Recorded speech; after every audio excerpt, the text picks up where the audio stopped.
Hello students, मैं सुधा स्वागत करती हूँ आप सबका आपके अपने चैनल तैयारी ऑनलाइन में। आज हम डिस्कस करने जा रहे हैं क्लास 9th का वर्कशीट नंबर 36। वर्कशीट है 26 सितंबर 2020 का और आज का हमारा टॉपिक है निर्धनता एक चुनौती। तो चलिए डिस्कस करते हैं वर्कशीट नंबर 36। अगर आप हमारे चैनल पर नए हैं तो आप हमारे चैनल को सब्सक्राइब कर लें, बेल आइकन को दबाएं ताकि सभी नोटिफिकेशन आप तक पहुंचता रहे। वीडियो को लाइक करें और अपने दोस्तों के साथ शेयर अवश्य करें ताकि उन्हें भी वर्कशीट नंबर 36 को सॉल्व करने में हमारी वीडियो से हेल्प मिल सके। पाठ 3, निर्धनता एक चुनौती। बच्चों, यह सामाजिक विज्ञान अर्थशास्त्र का टॉपिक है। यहाँ आपको अपना नाम लिखना है और यहाँ आपको आपके शिक्षक का नाम लिखना है जो आपके क्लास शिक्षक हैं। निर्धनता एक चुनौती हमने पहले 2 वर्कशीट में भी किए हैं और बहुत सारी चीज़ें हमने जाना है कि निर्धनता कैसे होता है। तो निर्धनता का मूल वजह क्या है बच्चों? निर्धनता का मूल वजह है बेरोजगारी। अगर रोजगार नहीं होगा तो लोग बेरोजगार होंगे और बेरोजगारी ही निर्धनता का मूल वजह है। बच्चों, हमने पिछले वर्कशीट में पढ़ा था कि निर्धनता रेखा में भारत जो है वह अपने पड़ोसी देशों से भी क्या है, अधिक निर्धन है, जिसमें आ जाता है हमारा श्रीलंका, बांग्लादेश, पाकिस्तान और चाइना जैसे देश। हमने यह भी पढ़ा था कि निर्धनता कैसे मापी जाती है। तो प्रति व्यक्ति आय जो है वह $1.9 से कम है। इट मीन्स कि वहाँ की जो आबादी है या वहाँ उस देश की जो जनता है वह निर्धन है। तो चलिए देखते हैं आज क्या है निर्धनता एक चुनौती में। तो यहाँ देखिए, निर्धनता को समाप्त करना भारत की विकास राजनीति का एक प्रमुख उद्देश्य रहा है। सरकार द्वारा इसके लिए 2 प्रकार के उपाय या कार्यक्रम चलाए जा रहे हैं। पहला है आर्थिक समृद्धि को प्रोत्साहन और दूसरा है लक्षित निर्धनता निरोधी कार्यक्रम। 1980 के दशक के आरंभ तक 30 वर्ष की अवधि के दौरान प्रति व्यक्ति आय में कोई वृद्धि नहीं हुई। 1950 के दशक से 1980 के दशक के आरंभ तक निर्धनता 45% बनी रही। कितने प्रतिशत बनी रही बच्चों? 45%। ऐसा क्यों हुआ? क्योंकि 1950 से लेकर के 1980 के दशक तक प्रति व्यक्ति आय में कोई वृद्धि नहीं हुई, इसीलिए निर्धनता 45% बनी रही। 1980 के दशक से भारत की आर्थिक समृद्धि दर विश्व में सबसे अधिक तेजी से बढ़ने वाले देशों में से एक था। 1980 दशक के बाद क्या हुआ? हमारा देश भारत वह अब क्या करने लगा? हमारे देश भारत में अब समृद्धि होने लगी, आर्थिक समृद्धि होने लगी और लोगों की आय बढ़ने लगी। इससे हमारे देश का विकास होने लगा। विश्व की उच्च दर में निर्धनता को कम करने में एक महत्वपूर्ण भूमिका निभाई। विकास की उच्च दर ने निर्धनता को कम करने में एक महत्वपूर्ण भूमिका निभाई। जैसे जैसे विकास बढ़ता चला गया वैसे वैसे निर्धनता कम होती चली गई। आर्थिक समृद्धि या विकास और निर्धनता उन्मूलन के बीच एक गहरा और सीधा संबंध है। बच्चों, अगर आर्थिक विकास होगा तो निर्धनता क्या होगी? खत्म हो जाएगी, क्योंकि लोगों के पास रोजगार होगा। अगर आर्थिक विकास नहीं होगा तो निर्धनता दिनों दिन और बढ़ती ही चली जाएगी। आर्थिक समृद्धि अवसरों को व्यापक बना देती है और मानव विकास में निवेश के लिए आवश्यक संसाधन उपलब्ध कराती है। यह शिक्षा में निवेश के द्वारा अधिक आर्थिक प्रतिफल पाने की आशा में लोगों को अपने बच्चों को स्कूल भेजने के लिए प्रोत्साहित करती है। अब देखिए यहाँ पर, अगर आर्थिक समृद्धि होगी तो लोगों को रोजगार मिलेगा, यानी अवसर प्रदान होगा। अवसर मिलने का मतलब यहाँ पे हो गया कि लोगों को क्या मिलेगा? रोजगार। अगर उन्हें रोजगार मिलेगा तो वहाँ से क्या शुरू हो जाएगा? मानव का विकास। मनुष्य जो है वह विकास करने लगेगा, आगे बढ़ने लगेगा, नए नए संसाधनों का प्रयोग करने लगेगा। यह शिक्षा में निवेश के द्वारा अधिक आर्थिक प्रतिफल पाने की आशा में लोगों को अपने बच्चों को स्कूल भेजने के लिए प्रोत्साहित करती है। अगर लोग शिक्षित होंगे, समझदार होंगे, तभी तो वो अपने जीवन में विकास कर पाएंगे। और यही एक मुख्य वजह है कि लोग अपने बच्चों को स्कूल भेजने के लिए प्रोत्साहित करते हैं। अगला हमारा है लक्षित निर्धनता निरोधी कार्यक्रम। अब लक्षित निर्धनता निरोधी कार्यक्रम देखिए कि कुछ जो हैं वह लक्ष्य तय किए गए, किस चीज़ के लिए? निर्धनता को कम करने के लिए। तो कैसे कम किया जाएगा? तो बहुत सारे रोज़गार उत्पन्न किए गए, जिसमें से आज हम उन्हीं के बारे में पढ़ेंगे। अब देखिए, महात्मा गांधी राष्ट्रीय ग्रामीण रोजगार अधिनियम 2005 मनरेगा के नाम से जाना जाता है। जो इसका उद्देश्य ग्रामीण क्षेत्रों में आजीविका सुरक्षित करने के लिए हर घर के लिए मजदूरी रोजगार कम से कम 100 दिनों के लिए उपलब्ध कराना है। मनरेगा का उद्देश्य क्या था? यह हर ग्रामीण क्षेत्रों में उसके आसपास जो भी गरीब तबके के लोग थे उन्हें वह 100 दिनों के लिए रोजगार देता था, जिससे उनका परिवार अच्छे से गुजर बसर कर पाता था। इसका उद्देश्य सतत विकास में मदद करने के साथ सूखा, वन कटाई एवं मिट्टी के कटाव जैसी समस्याओं से बचने के उपाय अधिक भी हैं। मनरेगा योजना के तहत 1/3 रोजगार महिलाओं के लिए सुरक्षित किया गया। अब यहाँ देखिए, मनरेगा का उद्देश्य क्या था? सतत विकास में मदद करना। जैसे अगर कहीं सूखा है, कहीं वन कटाई हो रही है या मिट्टी के कटाव हो रहे हैं, इन सारी समस्याओं से बचने के कई उपाय थे। मनरेगा ने क्या तय किया कि 1/3 महिलाओं को क्या किया जाएगा? इसमें लिया जाएगा। यानी महिलाओं की संख्या कितनी होनी चाहिए? 1/3। मार्च 2018 में विभिन्न राज्यों में अकुशल श्रमिकों के लिए मजदूरी दर संशोधित कर 168 रुपये से 281 रुपये प्रतिदिन तय किया गया। जो कुशल श्रमिक नहीं थे उनकी मजदूरी को क्या किया गया? बढ़ाया गया। पहले उन्हें 168 रुपये मिलते थे प्रत्येक दिन, लेकिन आगे जाकर के उन्हें 281 रुपये प्रतिदिन मिलने लगे। कितने? 281। इसके लिए केंद्र सरकार और राज्य सरकारों रोजगार गारंटी कोष की स्थापना करेगी। अब अगर हमें अपने मजदूरों को या श्रमिकों को 168 से बढ़ाकर 281 रुपये प्रतिदिन देने हैं, तो इसके लिए जो हमारा केंद्र सरकार है और जो हमारे राज्य सरकार हैं, दोनों मिलकर के क्या करेंगे? एक गारंटी कोष की स्थापना। कार्यक्रम के अंतर्गत अगर आवेदक को 15 दिन के अंदर रोजगार उपलब्ध नहीं कराया गया तो वह दैनिक बेरोजगारी भत्ते का हकदार होगा। अब यहाँ देखिए, दैनिक बेरोजगारी भत्ता कहने का क्या अर्थ होता है? 15 दिन के अंदर अगर किसी व्यक्ति को रोजगार नहीं मिलता है तो उन्हें बेरोजगारी भत्ता दिया जाएगा, यानी बिना काम किए ही उन्हें मजदूरी दिया जाएगा ताकि वह अपने जीवन को अच्छे से चला सके।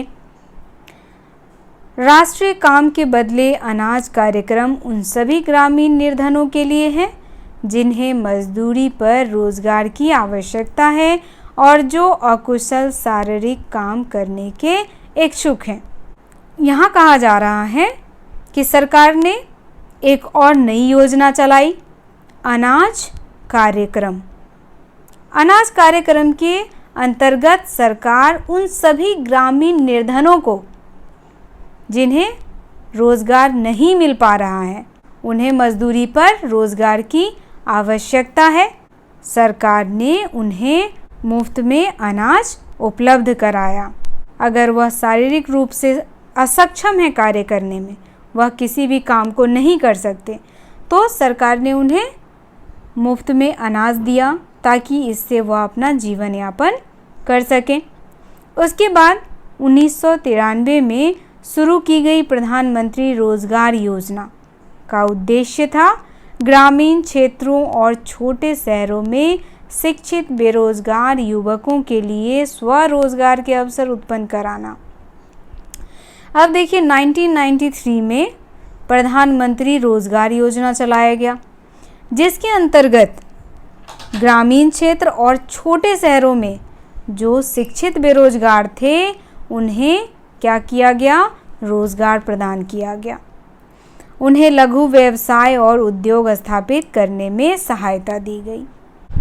1995 में शुरू किए गए ग्रामीण रोजगार सृजन कार्यक्रम का उद्देश्य ग्रामीण क्षेत्रों और छोटे शहरों में स्वरोजगार के अवसर सृजित करना था। 1995 में जो ग्रामीण रोजगार योजना आरंभ की गई थी, उसका एकमात्र उद्देश्य था ग्रामीण क्षेत्रों में और छोटे शहरों में रोजगार का अवसर सृजित करना। और वह अवसर कैसे सृजित कर सकते थे, तो छोटे छोटे लघु उद्योग वगैरह स्थापित करके। स्वर्ण जयंती ग्राम स्वरोजगार योजना का आरंभ 1999 में किया गया। स्वर्ण जयंती ग्राम स्वरोजगार योजना का आरंभ 1999 में किया गया। इसका एकमात्र उद्देश्य था निर्धन परिवारों को स्व सहायता समूहों में संगठित कर बैंक ऋण और सरकारी सहायकी के संयोजन द्वारा निर्धनता रेखा से ऊपर लाना। तो किसका उद्देश्य था कि जो निर्धन लोग हैं उनको निर्धनता रेखा से ऊपर लाने का। तो जो योजना आरंभ किया गया था स्वर्ण जयंती ग्राम स्वराज योजना, इसका एकमात्र उद्देश्य था कि निर्धनों को निर्धनता रेखा से ऊपर लाया जाए। और वह कैसे किया जाएगा, तो बैंक द्वारा ऋण दिला करके। बैंक से अगर ऋण मिलेगा तो ग्रामीण जो हैं वह छोटे छोटे व्यवसाय आरंभ कर सकेंगे। उनके लिए सरकारी सहायकी का प्रबंध किया गया। यानी इन सारी चीज़ों की व्यवस्था करके सरकार ने अति निर्धन लोगों को निर्धनता रेखा से ऊपर लाने का प्रयास किया। कब किया, तो 1999 में। प्रधानमंत्री ग्रामोदय योजना के अंतर्गत प्राथमिक स्वास्थ्य, प्राथमिक शिक्षा, ग्रामीण आश्रय, ग्रामीण पेयजल और ग्रामीण विद्युतीकरण जैसी मूल सुविधाओं के लिए राज्यों को अतिरिक्त केंद्रीय सहायता प्रदान की जाती है। अब देखिए प्रधानमंत्री ग्रामोदय योजना के अंतर्गत क्या क्या किया गया। प्राथमिक स्वास्थ्य यानी कि प्राथमिक चिकित्सालय खोले गए, जिसमें लोगों के स्वास्थ्य संबंधी जो भी समस्याएं थी उसको दूर किया गया। उसके बाद प्राथमिक शिक्षा प्रदान की गई। गांव के बच्चों को शिक्षा प्रदान करने के लिए प्राथमिक स्तर तक स्कूल खोले गए। ग्रामीण आश्रय बनाया गया। ग्रामीण पेयजल, ग्रामीणों को घर घर तक पेयजल पहुंचाया गया। ग्रामीणों तक पेयजल की व्यवस्था की गई, यानी पीने योग्य जल जो है वह सबके घर घर पहुंचा। कैसे, तो नल की सुविधाओं के जरिए। आज अगर आप किसी गांव में जाएंगे तो आप देखेंगे हर किसी गांव में हर घर के आगे एक सरकारी पेयजल है। ग्रामीण विद्युतीकरण जैसी मूल सुविधाओं के लिए राज्यों को अतिरिक्त केंद्रीय सहायता प्रदान की गई। यह सब किसके अंतर्गत किया गया, प्रधानमंत्री ग्रामोदय योजना के अंतर्गत। भावी चुनौती, अब चुनौतियां क्या क्या हैं वह देखिए। भारत में निर्धनता में निश्चित रूप से गिरावट आई है, लेकिन प्रगति के बावजूद निर्धनता उन्मूलन भारत की एक सबसे बड़ी बाध्यकारी चुनौती है। अब यहाँ देखिए, जैसे जैसे उद्योगों का विकास हुआ, जैसे जैसे लोगों को रोजगार प्रदान किया गया, वैसे वैसे क्या हुआ, भारत में निर्धनता के स्तर पर गिरावट आई। यानी कि बहुत कम ही आबादी रह गई जो निर्धनता रेखा से नीचे है।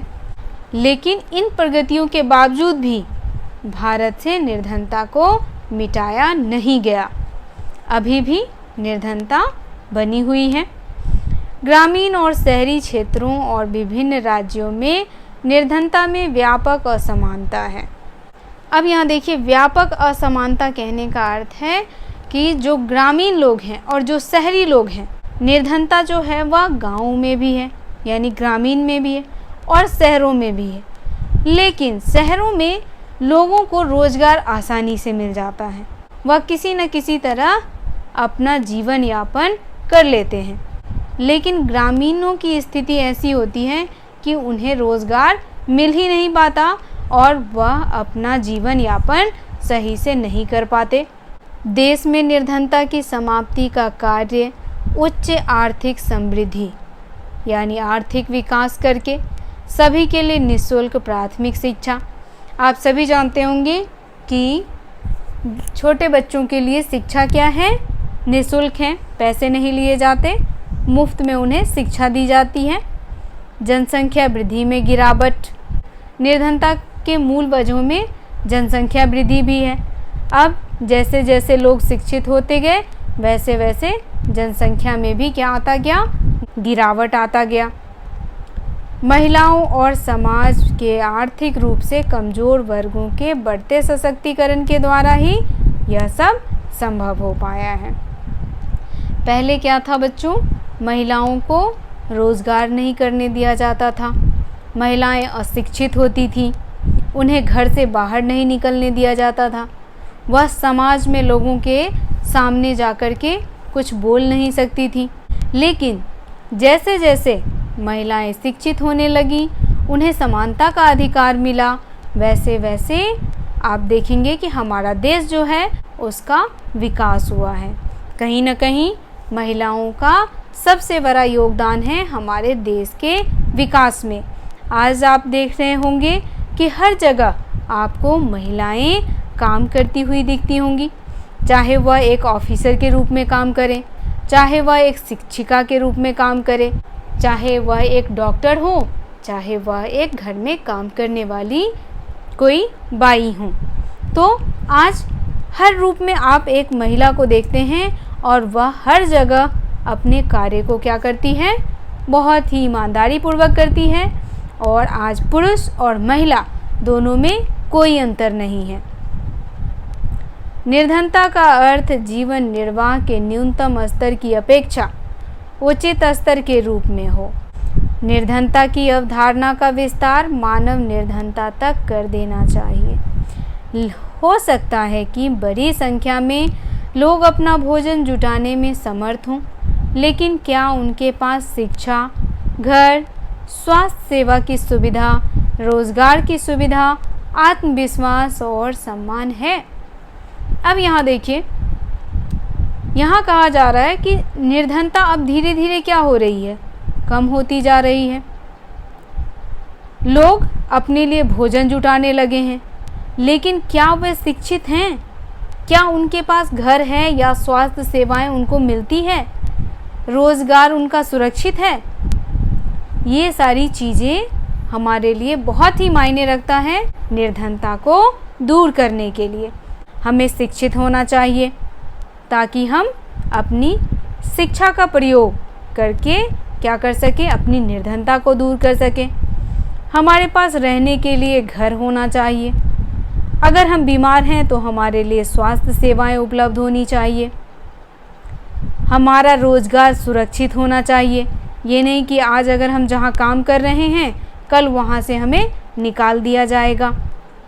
तो हमारा रोज़गार भी क्या होना चाहिए, सुरक्षित होना चाहिए। जहाँ हम कार्य कर रहे हैं वहाँ हम अपने आत्मविश्वास के साथ और सम्मान के साथ काम करें। क्या वे जाति और लिंग आधारित भेदभाव से मुक्त हैं? अब यहाँ देखिए, कहता है कि क्या वह जातिवाद और भेदभाव से मुक्त है? तो हाँ बच्चों, आज जो हमारा समाज है वह जातिवाद और भेदभाव से बहुत परे है। पहले लोग जात पात मानते थे, लिंग में भेदभाव करते थे, कहते थे यह पुरुष है और यह महिला है। महिला जो है वह यह काम नहीं कर सकती, पुरुष जो है यह काम नहीं कर सकता। उन दोनों का काम बटा हुआ था। लेकिन आज पुरुष और महिला दोनों क्या है, बराबर है। जो कार्य पुरुष कर सकता है वही कार्य महिला भी कर सकती है। आज भी बहुत सारे जगह हैं जहाँ लोग रूढ़िवादी विचारधारा के हैं। उनका मानना है कि महिलाएं सिर्फ घर के कामकाजों के लिए बनी हैं, उन्हें बाहर के कामों से वो वंचित रखते हैं। लेकिन बहुत सारे जगह ऐसे भी हैं जहां लोग महिलाओं का सम्मान करते हैं। आप भी अपने घर में देखते होंगे बच्चों, आपके पिता आपकी माता का कितना सम्मान करते हैं, और आपके आस पड़ोस में भी आप लोग देखते होंगे कि लोग महिलाओं का सम्मान करते हैं। आप सभी को भी महिलाओं का सम्मान करना चाहिए। अगर एक पुरुष प्रधानमंत्री है तो एक महिला भी प्रधानमंत्री है। अगर आज एक पुरुष साइंटिस्ट है तो महिला भी साइंटिस्ट है। आप देखते होंगे आपके स्कूल में महिला भी शिक्षिकाएं हैं और पुरुष भी शिक्षक हैं, यानी दोनों की समानता है। इसीलिए हमें हमेशा महिलाओं का सम्मान करना चाहिए। विकास के साथ निर्धनता की परिभाषा भी बदलती है, इसीलिए निर्धनता उन्मूलन हमेशा एक गतिशील लक्ष्य है। अब देखिए, जैसे जैसे लोगों का विकास हो रहा है, निर्धनता कम हो रही है, वैसे वैसे इसकी परिभाषा भी बदलती जा रही है।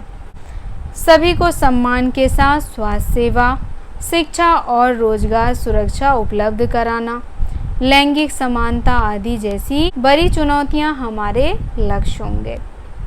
तो देखा बच्चों, आज निर्धनता एक चुनौती में हम लोगों ने कितनी सारी जानकारी पाई कि हमारे समाज में महिला और पुरुष दोनों का समान अधिकार है। इसीलिए हमें कभी भी लिंग भेदभाव नहीं करना चाहिए, और जो भी लोग रूढ़िवादी विचारधारा के हैं उन्हें भी आज के ज़माने के अनुसार चलना चाहिए, सभी का सम्मान करते हुए। चाहे वह पुरुष हो चाहे वह महिला, हमें सभी का सम्मान करना चाहिए। तो चलिए बच्चों, अब हम देखते हैं हमारे वर्कशीट में दिए गए प्रश्न क्या क्या हैं और उसके आंसर जानेंगे। तो पहला प्रश्न हमारा, निर्धनता दूर करने के लिए सरकार द्वारा किन 2 प्रकारों के उपाय किए जा रहे हैं। हमें बताने हैं कि सरकार ने किन 2 उपायों का प्रयोग किया है। तो देखिए, इसका आंसर हमारे वर्कशीट में ही है। पहले प्रश्न का उत्तर हो जाएगा, सरकार ने जो 2 उपाय किए हैं उनमें पहला उपाय है आर्थिक समृद्धि को प्रोत्साहन देना, और दूसरा है लक्षित निर्धनता निरोधी कार्यक्रम चलाना। तो ये क्वेश्चन नंबर फर्स्ट का आंसर है। अगला प्रश्न हमारा है, आर्थिक विकास से निर्धनता किस प्रकार प्रभावित होती है। अब जैसे यहाँ देखिए, प्रश्न संख्या 2 का आंसर यहाँ से आप लिख सकते हैं। तो यहाँ देखिए बच्चों, इसका आंसर हो जाएगा, प्रश्न संख्या 2 का आंसर आप यहाँ से लिख सकते हैं। 1950 के दशक से 1980 के दशक के आरंभ तक निर्धनता 45% बनी रही। ऐसा क्यों हुआ? क्योंकि उस दौरान आर्थिक विकास हुआ ही नहीं, जिस वजह से निर्धनता जैसी थी वैसी बनी रही। लेकिन 1980 के दशक से भारत की आर्थिक समृद्धि दर विश्व में सबसे अधिक तेजी से बढ़ने वाले देशों में से एक थी।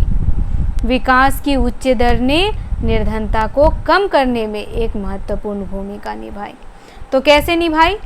1980 में जैसे आर्थिक समृद्धि बढ़ी, वैसे ही प्रति व्यक्ति आय भी बढ़ा, और इससे हमारा आर्थिक विकास जो है वह प्रभावित हुआ। उसके बाद आप लिख सकते हैं, आर्थिक समृद्धि अवसरों को व्यापक बना देती है और मानव विकास में निवेश के लिए आवश्यक संसाधन उपलब्ध कराती है। यह शिक्षा के निवेश के द्वारा अधिक आर्थिक प्रतिफल पाने की आशा में लोगों को अपने बच्चों को स्कूल भेजने के लिए प्रोत्साहित करती है। तो ये है प्रश्न संख्या 2 का आंसर। अब चलिए प्रश्न संख्या 3 देखते हैं। यहाँ देखिए, प्रश्न संख्या 3 है हमारा, मनरेगा कार्यक्रम के क्या क्या उद्देश्य हैं। तो प्रश्न संख्या 3 का आंसर हो जाएगा बच्चों, पूछ रहा है मनरेगा का उद्देश्य क्या है। तो यहाँ से लिख सकते हैं, आप चाहें तो यह भी लिख सकते हैं, मनरेगा महात्मा गांधी राष्ट्रीय ग्रामीण अधिनियम 2005। मनरेगा का उद्देश्य ग्रामीण क्षेत्रों में आजीविका सुरक्षित करने के लिए हर घर के लिए मजदूरी रोजगार कम से कम 100 दिनों के लिए उपलब्ध कराना। इसका उद्देश्य सतत विकास में मदद करने के साथ सूखा, वन कटाई एवं मिट्टी के कटाव जैसी समस्याओं से बचने के उपाय आदि हैं। तो ये हो गया प्रश्न संख्या 3 का उत्तर। आप यहाँ से इसका आंसर लिख सकते हैं। प्रश्न संख्या 4 हमारा है, युवाओं के लिए स्वरोजगार योजना से क्या लाभ हो सकता है। हमें बताना है कि युवाओं के लिए जो स्वरोजगार योजना है उससे क्या लाभ हो सकता है। तो चलिए इसका आंसर देखते हैं। तो बच्चों प्रश्न संख्या 4 का उत्तर हो जाएगा, पूछ रहा है लाभ क्या है। तो बच्चों यहाँ इसका आंसर ये हो जाएगा, प्रश्न संख्या 4 का लाभ है लघु व्यवसाय और उद्योग स्थापित करने में सहायता दी जाती है। किनको? तो बेरोजगार युवकों को, चाहे वह ग्रामीण क्षेत्र के हों चाहे वह शहरी क्षेत्र के हों। उसके बाद है, आपके विचार से निर्धनता दूर करने के लिए क्या क्या काम किए जा सकते हैं। तो बच्चों मेरे विचार से शिक्षित हो चाहे अशिक्षित हो, उन दोनों के लिए उनके स्तर पर रोज़गार उत्पन्न कराना। अगर रोज़गार होगा तो कोई भी व्यक्ति जो है वह बेरोज़गार नहीं होगा और वह निर्धनता का शिकार नहीं होगा। आप भी हमें कमेंट में अपना विचार बताएं कि आपके विचार क्या हैं। अगला प्रश्न हमारा है, भोजन और आवास जुटाने के साथ साथ किसी व्यक्ति के जीवन में अन्य किन किन आवश्यकताओं को आप महत्व देंगे और क्यों। तो देखिए बच्चों, भोजन और आवास यह दोनों तो महत्वपूर्ण है ही, इसके साथ साथ इसका आंसर आप यहाँ से लिख सकते हैं, इसके साथ साथ शिक्षा, स्वास्थ्य सेवाओं की सुविधा, रोजगार की सुरक्षा, आत्मविश्वास और सम्मान, यह सभी बहुत ज़रूरी है किसके लिए? एक अच्छा जीवन यापन करने के लिए। तो प्रश्न संख्या 6 का उत्तर यहाँ से हो जाएगा। और क्यों यह ज़रूरी है? क्योंकि विकास के साथ निर्धनता की परिभाषा भी इससे बदल जाती है, इसीलिए निर्धनता उन्मूलन हमेशा एक गतिशील लक्ष्य रहा है। सभी को सम्मान के साथ स्वास्थ्य सेवा, शिक्षा और रोजगार सुरक्षा उपलब्ध कराना, लैंगिक समानता आदि जैसी बड़ी चुनौतियां हमारे लक्ष्य होंगे।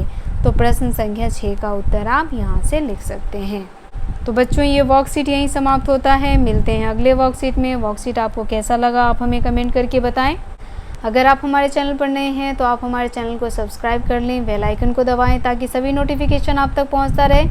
वीडियो को लाइक करें और अपने दोस्तों के साथ शेयर अवश्य करें ताकि उन्हें भी हमारे वीडियो से वर्कशीट को सॉल्व करने में हेल्प मिल सके। तो मिलते हैं अगले वीडियो में। आप सबका धन्यवाद।